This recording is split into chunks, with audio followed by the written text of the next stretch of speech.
What's up, y'all? Mazda Rodney again. So today we have Chief here, senior salesperson, number one dog. What's up? So I was walking around the dealership and I was looking at this and I decided to make a video of things that we don't like about the new CX-90s.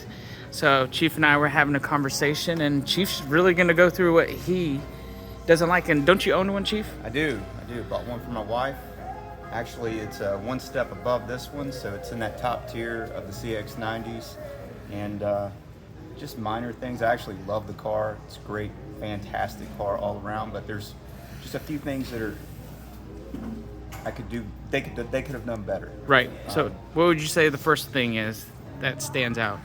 First thing that stands out, I would say the what you mentioned as well, the USB-Cs. They don't have the regular USB option. It's all USB-C in this, and so you got to buy new cords. You know, if you have those standard cords out there. And I know new iPhones come with those Cs, but and it kind of everything's going to that. But it's just one of those things, you know. You're so used to that. Also, only in the top trim level of any of the 3 tiers do you get the ventilated seats. One step below that very top tier does not have it. So that's one of the little things that is kind of annoying. Another thing with these, there's a lot of heat that comes through, and you feel that as you're driving or as you're in the passenger seat, because these windshields come all the way back here to where, you know, basically where your legs are at the end of the seat. So you really need to get an eyebrow or tinted windows to kind of block that off. And just super minor thing. What else did I have, Rodney? What happens when you put it in park? Oh yeah. So the gear shifter. So on this one, it's all the way forward is reverse. You have to kick it over to the left to put it in park. And if you're not used to that, I mean, it takes some time to get used to. Sometimes you may think you put it in park and then you get out of the car and it starts rolling backwards if it's still running. So, happened, sorry. Yeah. I had to jump back in and put it in park real quick. Just little things. That I think, what was that? Was that 4 of them?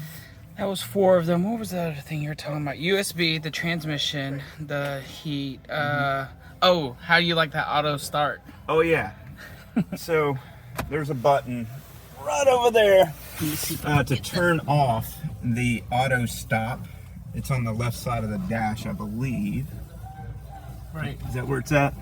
And like It says I stop. yeah, I stop. So for any vehicle that has that option to where it shuts off at a stoplight, I just hate that feature, period. Because I feel like I'm not saving any fuel economy by it shutting off. And sometimes the AC doesn't get as ice cold as it was when it does that. So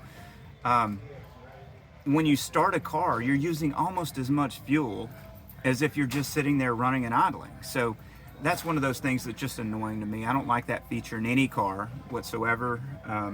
But it is what it is. I barely even notice that in this car. Right. Which is better than most other cars. Like sometimes when it starts up in other cars, you feel that jolt. You don't really feel anything in this one, so I do like that. Other than that, I mean, these cars are unmatched. They're pretty amazing. They have a lot of great features in them. Just little annoyances. That's about it. How's the cup holder work for you? Can you fit basically any size Yeti cups? You know, there's always those Yeti cup testing. I will tell you, so the Yeti fits in here just fine. I have a coffee cup. I can actually show you. But if you have those taller ones like the, 32 plus, Right. it will hit right here. Right. So, I will tell you, Chief, I went to Buc-ee's and I got their big extra large Yeah. cup, and it does fit in there, believe it or not. Does it Not really? not in the first slot closest to the Yeah. dash, but that one, yeah. yeah, I was gonna say if you had the taller ones, I would just fit it back here and not in the front one. The front one is just, it also blocks your air, you know, if Right. you've got those big tall ones. And if you've got 2 giant tall ones in there, you're probably on a major road trip. Right. And you can just slide it over here in the passenger door. So there's a couple of things that you can, workarounds, I guess. Right. I think we covered everything. I say one thing that Chief hasn't experienced that I've experienced. I'm short. He's short. is this. If you look, the vent kind of protrudes out. And it looks good when it's closed, but when I was getting in the car, I lifted up my knee and boom, I hit it. So this clearance from here to here, long story short, my knee was bruised and it was kind of like hitting your funny bone. Obviously, it's not my funny bone, my kneecap, but other than that, those are a couple things that we've noticed that we kind of dislike about the car. All right. Well, thank you so much, Chief. You bet. All right. No problem. Bye.